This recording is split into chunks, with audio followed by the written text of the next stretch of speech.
YCP నిర్వాకాలను ప్రజల్లోకి బలంగా తీసుకెళ్లాలని మంత్రులకు ముఖ్యమంత్రి చంద్రబాబు దిశానిర్దేశం చేశారు. అలాగే అసెంబ్లీలో కూడా చర్చిద్దామన్నారు. వైసీపీ హయాంలో జరిగిన గ్రూప్ 1 పరీక్షల నిర్వహణలో అక్రమాలు జరిగినట్టు సిట్ నిర్ధారించిందని గుర్తు చేశారు.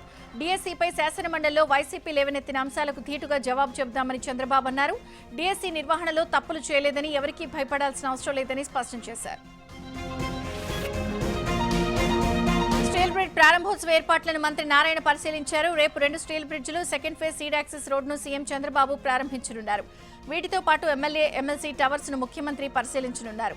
110 మీటర్ల పొడవుతో బకింగ్హామ్ కెనాల్ మీద ఒక స్టీల్ బ్రిడ్జ్, 280 మీటర్ల పొడవుతో కొండవీటి వాగు, గుంటూరు ఛానల్పై మరో స్టీల్ బ్రిడ్జ్ నిర్మాణం చేపట్టనున్నారు.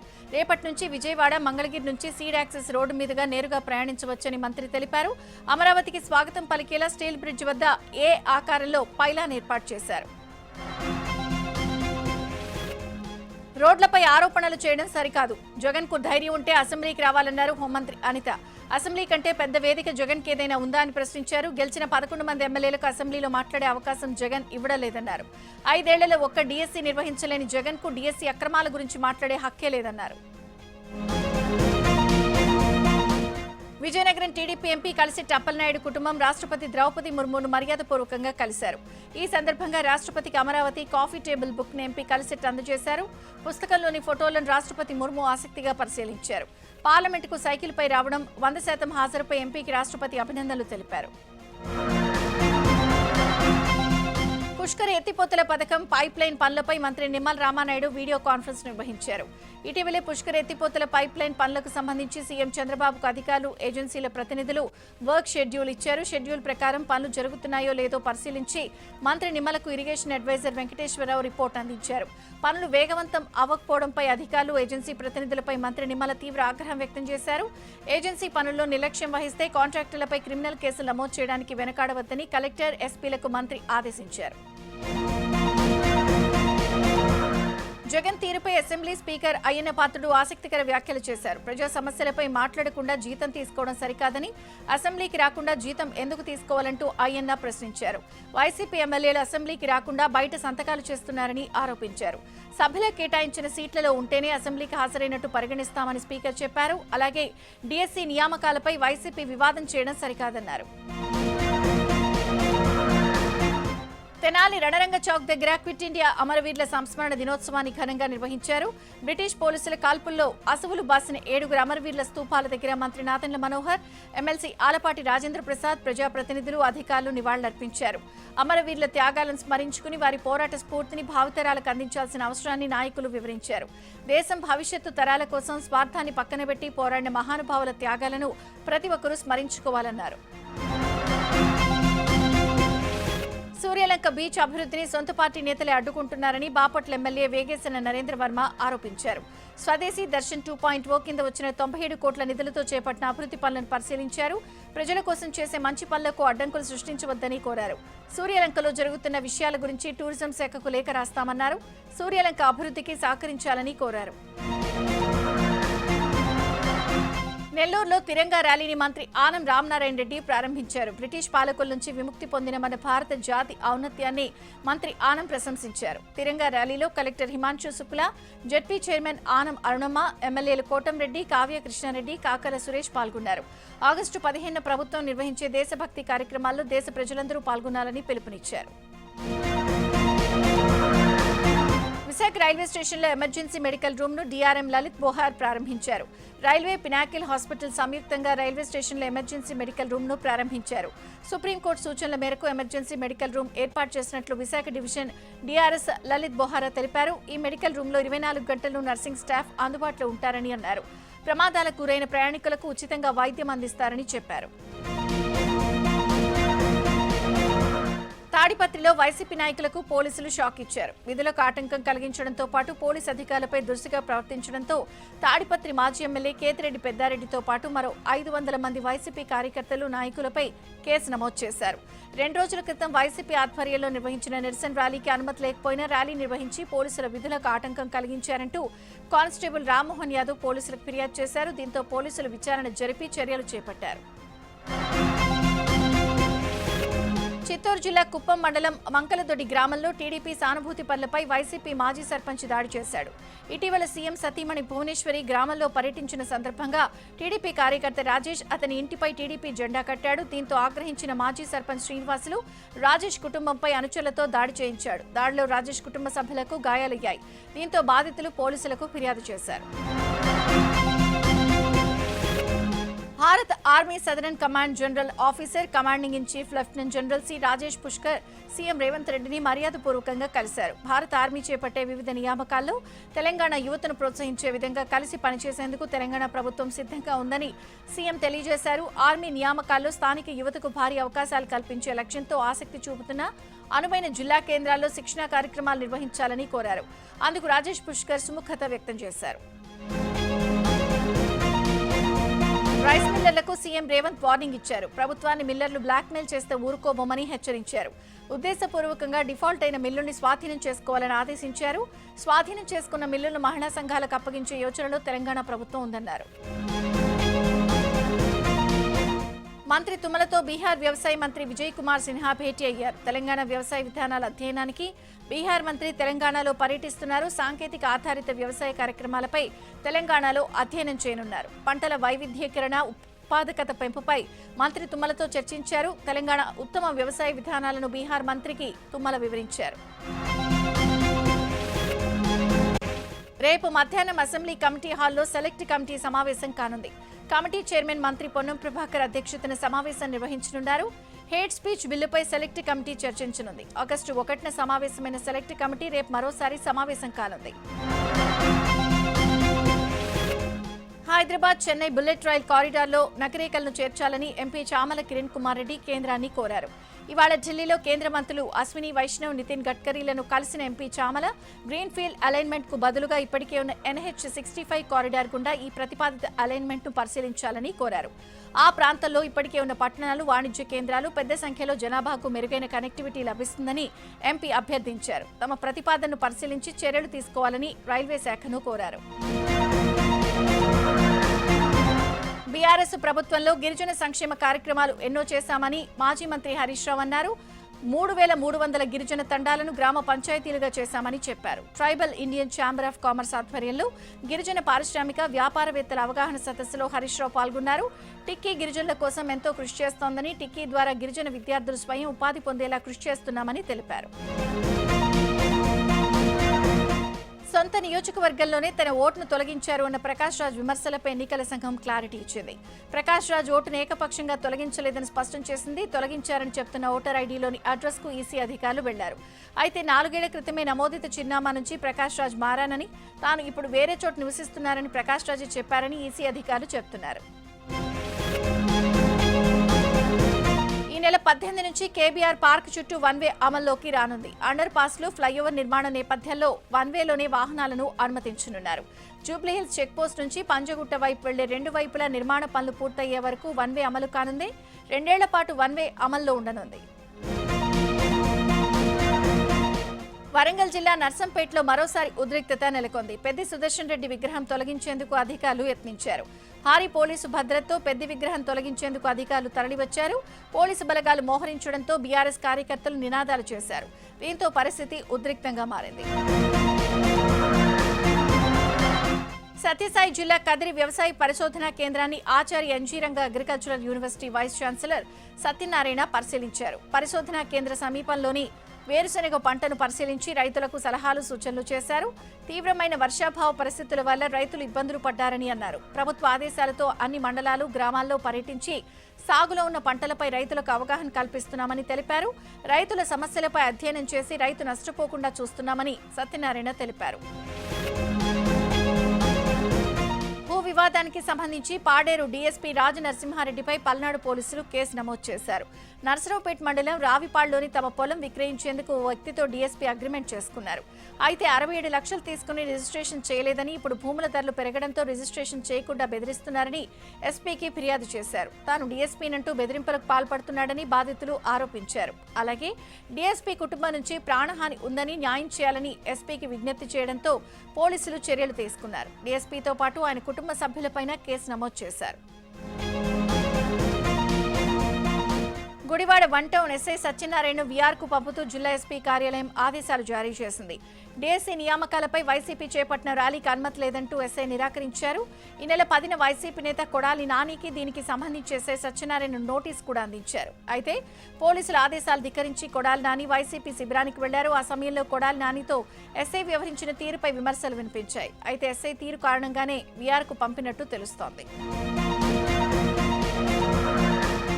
ఆర్టీసీ బస్సులు నిలుపుదల చేయకపోవడంపై విద్యార్థులు రోడ్డెక్కారు. విజయనగరం జిల్లా రాజాం శ్రీకాకుళం ప్రధాన రహదారిలోని పొగరి సెంటర్లో బస్సులను అడ్డగించి విద్యార్థులు ధర్నాకు దిగారు.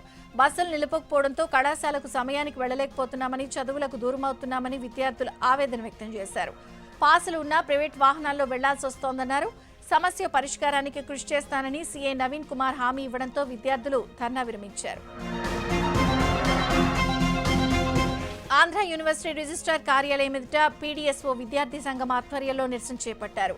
బకాయిలు పడ్డ ఫీజు రీయింబర్స్మెంట్, స్కాలర్షిప్లు విడుదల చేయాలని డిమాండ్ చేశారు. అలాగే ఏయూలో ఉన్న సమస్యలు పరిష్కరించాలని కోరారు. ప్రభుత్వం బకాయిలు చెల్లించకపోవడంతో యూనివర్సిటీ యాజమాన్యం తమను చెల్లించమంటోందని, సర్టిఫికెట్లు కూడా ఇవ్వడం లేదన్నారు. దీనిపై యూనివర్సిటీ యాజమాన్యం సమాధానం చెప్పాలని డిమాండ్ చేశారు. విశాఖ అభివృద్ధిలో కీలకంగా ఉన్న విశాఖ పోర్టు పొల్యూషన్తో విశాఖ వాసులు ఇబ్బందులు పడుతున్నారు. కొన్నాళ్లు పొల్యూషన్ కు చెక్ పడుతున్నా మళ్లీ యథావిధిగా మారడంపై విశాఖ ప్రజలు ఆగ్రహం వ్యక్తం చేస్తున్నారు. పొల్యూషన్ పై అధికారులు నిత్యం సమీక్షా సమావేశాలు నిర్వహించి పలు ఆదేశాలు ఇస్తున్నా ప్రయోజనం కనిపించడం లేదు. ముఖ్యంగా విశాఖపట్నం పోర్టులో కాలుష్యం తగ్గించేందుకు వ్యాపారులు సహకరించడం లేదు. అధికారులు చూసి చూడనట్టుగా వ్యవహరించడం వల్లనే వ్యాపారులు సరుకు నిల్వ, రవాణా కార్యకలాపాలు నడుపుతున్నారు. దీంతో మళ్లీ గాలి కాలుష్యం పెరుగుతోందని చెప్తున్నారు. కాలుష్యాన్ని అరికట్టే దిశగా చర్యలు తీసుకోవాలని కోరుతున్నారు. ఖమ్మం జిల్లా పెనుబల్లి మండలం అడవి మల్లేపల్లిలో ప్రభుత్వ గురుకుల పాఠశాల కళాశాల హాస్టల్లో ఎలుకల బెడద విద్యార్థులను భయాందోళనకు గురిచేస్తోంది. హాస్టల్లో నిద్రిస్తున్న 6 విద్యార్థులను ఎలుకలు కొరకడంతో గాయాలయ్యాయి. దీంతో విద్యార్థులను నిద్రపోవాలంటేనే భయపడుతున్న పరిస్థితి నెలకొంది. ఈ ఘటనపై sub collector Ajay Yadav serious అయ్యారు. విషయం తెలియగానే గురుకుల పాఠశాలకు వెళ్లి పరిశీలించారు. సిబ్బంది అలసత్వంపై ఆగ్రహం వ్యక్తం చేశారు. 4 రోజుల్లో ఎలుకల సమస్యను పరిష్కరించాలని ఆదేశించారు. తెలంగాణ ప్రభుత్వం తెచ్చిన యూరియా యాప్ను రద్దు చేయాలంటూ మెదక్ జిల్లా పొలంపల్లి గ్రామస్తులు ధర్నా నిర్వహించారు. రోడ్డుపై బైఠాయించి నిరసన తెలిపారు. రైతుల ధర్నాతో కాసేపు ట్రాఫిక్ అంతరాయం ఏర్పడింది. వరి నాట్లు వేసి నెలలు గడుస్తున్నా యూరియా అందుబాటులోకి రాకపోవడంతో నారు ఎదుగుదల లేక తీవ్ర ఇబ్బందులు ఎదుర్కొంటున్నామని రైతులు ఆవేదన వ్యక్తం చేశారు. యాప్ ద్వారా యూరియా బుక్ చేసుకునే లేపే స్టాక్ అయిపోతుండటంతో తమకు యూరియా దొరకడలేదని తెలిపారు. పోలీసులు అక్కడికి చేరుకుని సమస్యను అధికారుల దృష్టికి తీసుకెళ్తామని చెప్పడంతో రైతులు ధర్నా విరమించారు.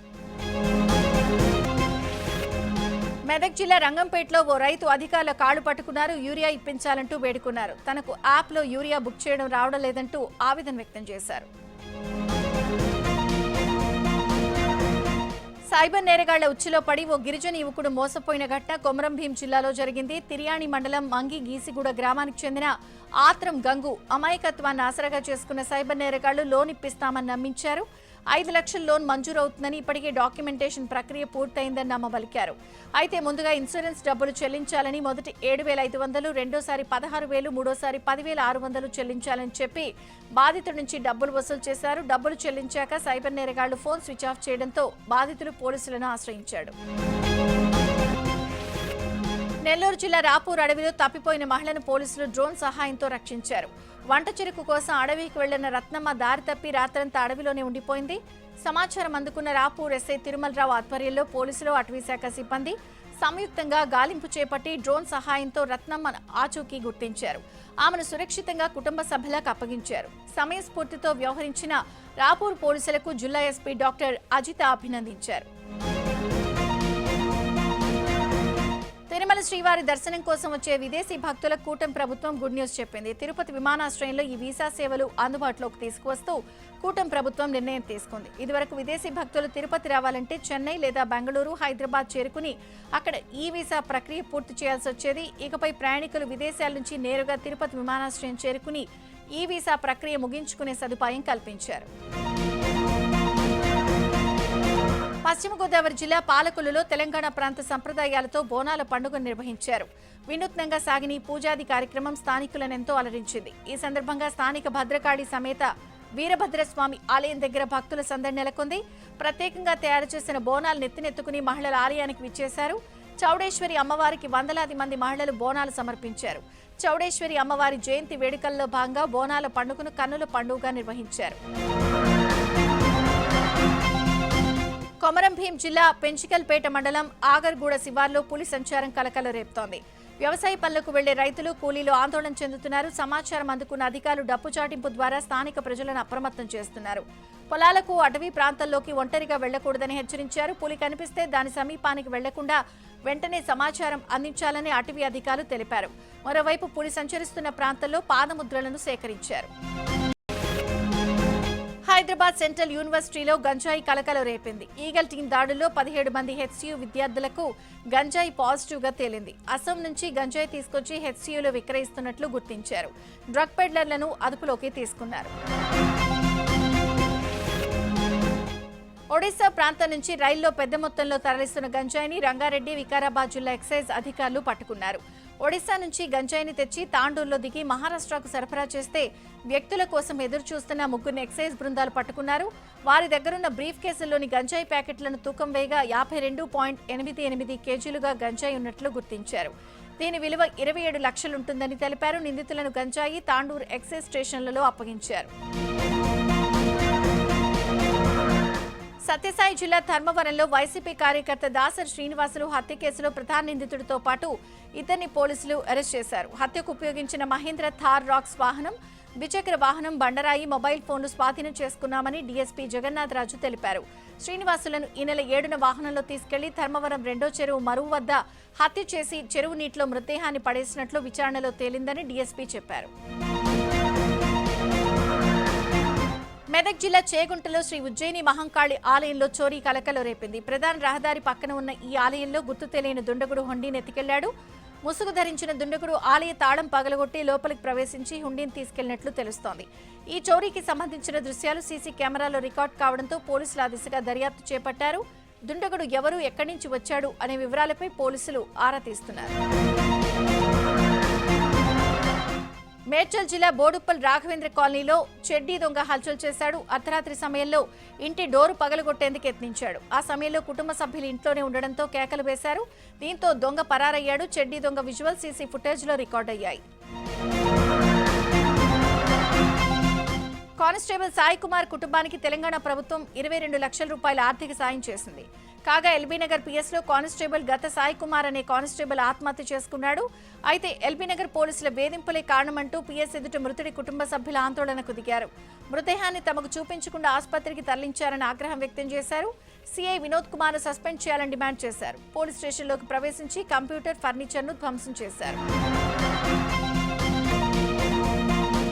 మచిలీపట్నంలో ఆక్సిజన్ సిలిండర్ల పేలుళ్లో 2 గాయపడ్డారు. బెల్ కంపెనీకి వెనుక వైపున్న గ్యాస్ లీక్ కావడంతో సమీపంలో ఉన్న గృహాలు, వాహనాలపైకి ఆక్సిజన్ సిలిండర్లు దూసుకెళ్లాయి. ఈ ఘటనలో ఓ ఇంటి గోడలకు పగుళ్లు రాగా అక్కడే పార్క్ చేసిన కారు, 2 బైకులు ధ్వంసమయ్యాయి.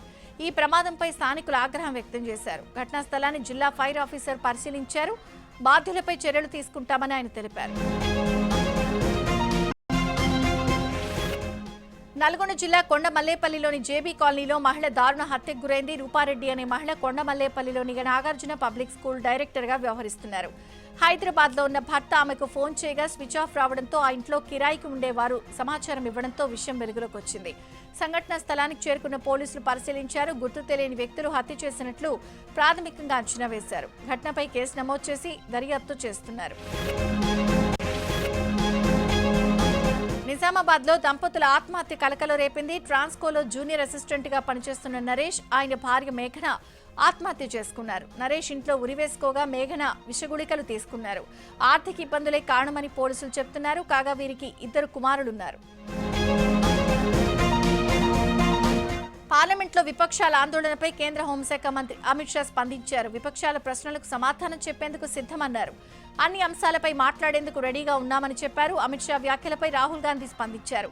సభలో తాము మాట్లాడుతుంటే అడ్డుకుంటున్నారని ఆరోపించారు. తమ ప్రశ్నలకు సమాధానం చెప్పే ధైర్యం అమిత్ షాకు లేదన్నారు. రాజ్యసభను లుంగీవాలా వివాదం కుదిపేసింది. బీజేపీ ఎంపీ సుష్మితాదేవ్పై సిపిఎం ఎంపీ జాన్ బ్రిటాస్ ఆరోపణలు చేశారు.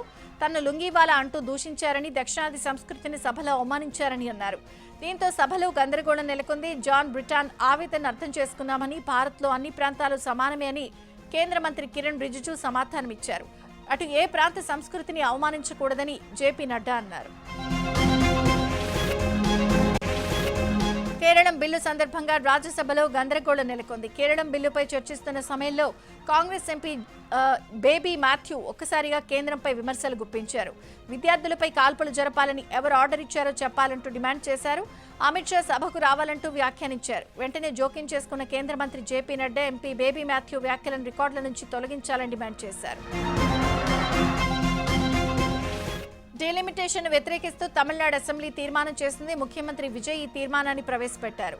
లోక్సభ సీట్ల పెంపుదలను వ్యతిరేకిస్తున్నట్టు స్పష్టం చేశారు. మహిళా రిజర్వేషన్లకు తాము మద్దతు ఇస్తామని తెలిపారు. ఈ తీర్మానానికి డీఎంకే కూడా మద్దతు తెలిపింది. మరోవైపు మంత్రి అదవ అర్జున్ కీలక వ్యాఖ్యలు చేశారు. తమిళనాడు నుంచి కూడా ప్రధాని ఎదగాలని వ్యాఖ్యానించారు. 5-6 ఉత్తరాది రాష్ట్రాలే ఈ దేశ ప్రధాని నిర్ణయించకూడదంటూ అర్జున వ్యాఖ్యానించారు. కర్ణాటక మాజీ ఎంపీ ప్రజ్వల్ రేవణ్ణ జైలు అధికారులకు దొరికిపోయారు. ప్రజ్వల్ రేవణ్ణ తన దుస్తుల్లో ఫోన్, పెన్ డ్రైవ్ రహస్యంగా దాచుకున్నట్లు గుర్తించారు. అత్యాచారం కేసులో పరప్పన అగ్రహార జైల్లో ప్రజ్వల్ రేవణ్ణ యావజ్జీవ శిక్ష అనుభవిస్తున్నారు. ఢిల్లీ ప్రగతి మైదానంలో హర్ఘర్ తిరంగా ర్యాలీ నిర్వహించారు. స్వాతంత్ర దినోత్సవం సందర్భంగా ప్రతి ఇంటిపై జాతీయ జెండాను ఎగురవేయాలని పిలుపునిచ్చారు. ర్యాలీని ఉపరాష్ట్రపతి రాధాకృష్ణన్ ప్రారంభించారు. కేంద్ర మంత్రులు కిషన్ రెడ్డి, గజేంద్ర సింగ్ షెకావత్, బండి సంజయ్తో పాటు బీజేపీ శ్రేణులు ఈ ర్యాలీలో పాల్గొన్నాయి.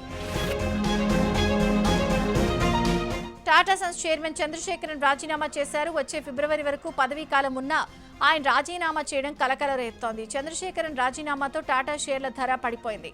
నోయల్తో విభేదాల కారణంగానే చంద్రశేఖరన్ రాజీనామా చేసినట్లు విమర్శలు వినిపిస్తున్నాయి. షిరిడి సాయిబాబాపై ప్రజల్లో విద్వేషం కలిగించే విధంగా, అవమానించే విధంగా యూట్యూబ్, ఇతర ఆన్లైన్ ప్లాట్ఫామ్లపై చక్కర్లు కొడుతున్న వీడియోలు, అభ్యంతరకరమైన కంటెంట్ను తొలగించే విషయంలో తగిన నిర్ణయం తీసుకోవాలని కేంద్ర ప్రభుత్వాన్ని ఢిల్లీ హైకోర్టు ఆదేశించింది. షిరిడి సాయిబాబాకు వ్యతిరేకంగా ఆన్లైన్లో వీడియోలు, పోస్టులు పెట్టారని వాటిని తొలగించాలంటూ హైకోర్టులో షిరిడీలోని సాయిబాబా సంస్థాన్ ట్రస్టు పిటిషన్ వేసింది. ఈ విషయాన్ని ఇప్పటికే తాము యూట్యూబ్ దృష్టికి తీసుకెళ్లామని, అయినా షిరిడి సాయిబాబాకు వ్యతిరేకంగా ప్రసారమవుతున్న వీడియోలపై వారు ఎలాంటి చర్యలు తీసుకోలేదని ట్రస్ట్ ఆరోపించింది. భారీ వర్షాలతో ముంబై ఘాట్కోపర్ ప్రాంతంలో కొండ చర్యలు విరిగిపడ్డాయి. సరాసరి గుడిసెలపై పట్టడంతో 2 వ్యక్తులు మృతి చెందగా పలువురు శిథిలాల కింద చిక్కుకున్నట్లు తెలుస్తోంది. షోక్ నగర్, గౌసియా చాల్ ప్రాంతాల్లో ఈ ఘటన చోటు చేసుకుంది. ఈ తెల్లవారుజామున గాఢ నిద్రలో ఉన్న సమయంలో ఒక్కసారిగా కొండపై నుంచి మట్టి పెళ్లలు, బండరాళ్లు జారి దాదాపు 5 నుంచి 6 రేకులు ఇళ్లపై పడ్డాయి. దీంతో ఆ ఇళ్లు పూర్తిగా ధ్వంసమయ్యాయి. వెంటనే స్పందించిన రెస్క్యూ టీమ్స్ అక్కడికి చేరుకుని మిగిలిన ఇళ్లవారిని అక్కడి నుంచి తరలించారు. శిథిలాల కింద ఉన్న వారిని బయటకు తీసేందుకు ప్రయత్నించారు. ఢిల్లీ పూణే స్పైస్ జెట్ విమానంలో సాంకేతిక లోపం తలెత్తింది. విమానం గాల్లో ఉన్న సమయంలో ఏసీలు పనిచేయలేకపోవడంతో ప్రయాణికులు తీవ్ర ఇబ్బందులు ఎదుర్కొన్నారు. ఫ్లైట్లో గాలి లేకపోవడంతో ప్రయాణికులు ఉక్కిరిబిక్కిరయ్యారు. ఏసీలు ఎందుకు పనిచేయడం లేదని సిబ్బందిని ప్రశ్నించడంతో సరైన సమాధానం ఇవ్వలేదని ప్రయాణికులు మండిపడ్డారు.